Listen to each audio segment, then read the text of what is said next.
अस्सलामु अलैकुम वरहमतुल्लाहि वबरकातहू। अल्लाह की रहमत फजल और करम से आज की वीडियो शुरू करते हैं। दोस्तों, उम्मीद है आप लोगों को वीडियो पसंद आएगी और यार पसंद आया करें, यार सब्सक्राइब जरूर कर दिया करें, आपका कुछ जाता है करें कमेंट। तो आज जो वीडियो लेकर आए हैं ना हम, वो बहुत ही इंटरेस्ट और हर बंदे पे तकरीबन बीतती है। तो हमारे घर जब मेहमान कोई आ जाता है तो हम तो उसकी खातिर तवाज़ा बहुत ज्यादा करते हैं की तरफ में। तो काफी लोग ऐसे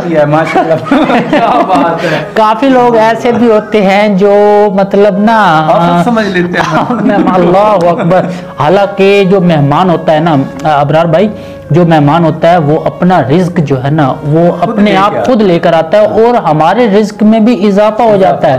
तो किसी को खिलाने से कुछ कम नहीं होता और इजाफा होता है, उसमें बरकत होती है। तो मेहमान जब आप लोगों के घर भी आया करें तो उसको जो है ना अच्छे से गाइड, उसकी अच्छी खिदमत किया करें, उसमें ही खैर होती है। तो चलते हैं वीडियो की जानिब, वरना अबरार भाई जो है ना मेरी कुछ। दोस्तों, गांव में एक साहिब की अपनी बीवी के साथ कुछ अनबन हो गई। अभी झगड़ा खत्म नहीं हुआ था कि इसी असना में उनका मेहमान आ गया। खावंद ने उसे बैठक में बिठा दिया और बीवी से कहा कि फलां रिश्तेदार मेहमान आया है, इसके लिए खाना बनाओ। वो गुस्से में थी और कहने लगी कि ना तुम्हारे लिए कोई खाना है और नहीं मेहमान के लिए। अब इसको मतलब नहीं, उसको पता नहीं है कि मेहमान अल्लाह की रहमत होती है, मेहमान अल्लाह की तरफ से भेजा हुआ एक मेहमान होता है। लिहाजा खामोशी से आकर मेहमान के पास बैठ गया। इतने में उसे ख्याल आया कि चलो बीवी अगर रोटी नहीं पकाती तो सामने वाले हमारे हमसाए बहुत अच्छे हैं, खानदान वाली बात है, मैं इन्हें एक मेहमान का खाना पकाने के लिए कह देता हूँ। चुनांचे वो उनके पास गया और कहने लगा कि मेरी बीवी की तबीयत खराब है, लिहाजा आप हमारे मेहमान के लिए खाना बना दीजिए। उन्होंने कहा बहुत अच्छा, जितने आदमियों का कहें खाना बना देते हैं। वो मुतमईन होकर मेहमान के पास आकर बैठ गया कि मेहमान को कम से कम खाना तो मिल जाएगा, जिससे इज्जत भी बच जाएगी और मेहमान भी खुश हो जाएगा। के बाद मेहमान ने कहा जरा ठंडा पानी तो ला दीजिए। वो उठा के घड़े का ठंडा पानी लाता हूँ। अंदर गया तो देखा कि बीवी साहिबा तो ज़ारो कतार रो रही है। वो बड़ा हैरान हुआ कि ये शेरनी और इसके आंसू। कहने लगा क्या बात है। उसने पहले से भी ज्यादा रोना शुरू कर दिया। कहने लगी बस मुझे माफ कर दें। वो भी समझ गया कि कोई वजह जरूर बनी है। उसके खावंद ने कहा कि बताओ आखिर तुम्हारे रोने की वजह क्या है, तुम ऐसे क्यों रो रही हो। बीवी ने कहा पहले मुझे माफ कर दें, फिर मैं आपको बात अब उसको देखो ना, अब उसको अफसोस लग रहा है कि मैंने ये क्या कर दिया। मैंने वो दिल से निकाल दिया है और तुम्हें माफ कर दिया है। पहले सोचना चाहिए कि जब आपने आकर मेहमान के बारे में बताया और मैंने कह दिया कि न तुम्हारे लिए कोई खाना है और न ही तुम्हारे मेहमान के लिए, चलो छुट्टी करो।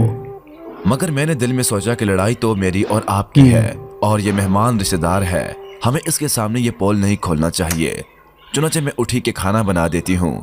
जब मैं बावर्ची खाने में गई तो मैंने देखा कि जिस बोरी में हमारा आटा पड़ा होता है, एक सफेद रेश आदमी उस बोरी में से आटा निकाल रहा है। मैं ये मंजर देखकर सहम गई। वो मुझे कहने लगा ए खातून परेशान ना हो, ये तुम्हारे मेहमान का हिस्सा था। देखना अल्लाह ताला ने पहले ही जो है ना उसका आटा भेज दिया था, लेकिन हमें तो महसूस होता है कि हमने अपने पैसों से लेकर आए हैं। मोहतरम अजीज दोस्तों, इस वाक़ये से ये साबित होता है कि मेहमान बाद में आता है, पहले उसका रिज़्क अल्लाह ताला उसका बिल्कुल इसी तरह भेज देते हैं। हम उम्मीद करते हैं कि आपको आज की ये वीडियो पसंद आई होगी। वीडियो पसंद आने की सूरत में इस वीडियो को लाइक करना और अपने दोस्तों के साथ शेयर भी कर दिया करें यार।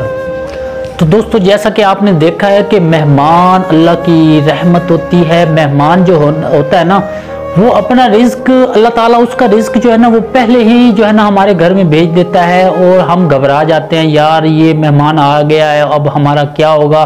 पहले हमारे घर में फाके पड़े हुए हैं तो जो है ना अभी ऊपर से ये आ गया है। हालांकि ऐसी बात नहीं है दोस्तों, जो मेहमान आता है उसका रिज्क पहले आ जाता है तो हमें तो महसूस होता है कि हमारा जो है ना खर्चा करवाने के लिए आ गया है। ऐसी बात नहीं है, मेहमान जो भी आता है वो अपना रिज्क अपने साथ लेकर आता है। तो उसकी खिदमत किया करें, जितनी हो सकता है उसकी खिदमत किया करें, ताकि जो है ना अपने रिस्क में भी इजाफा हो। बिल्कुल इसी तरह बात है। और बहुत सी बलावां हमारे ऊपर जो मतलब होती हैं वो टल जाती हैं, तो रब की रहमत हमारे बरसती है। तो उम्मीद है आप लोगों को वीडियो पसंद आई होगी। पसंद आए तो सब्सक्राइब चैनल को और लाइक कमेंट्स ज़रूर कर दिया करें, ताकि हमारी हर आने वाली वीडियो आप लोगों तक बर वक्त पहुँच सके। वस्सलाम, आपका दोस्त नवीद और अबरार को दे इजाज़त। अल्लाह हाफ़िज़।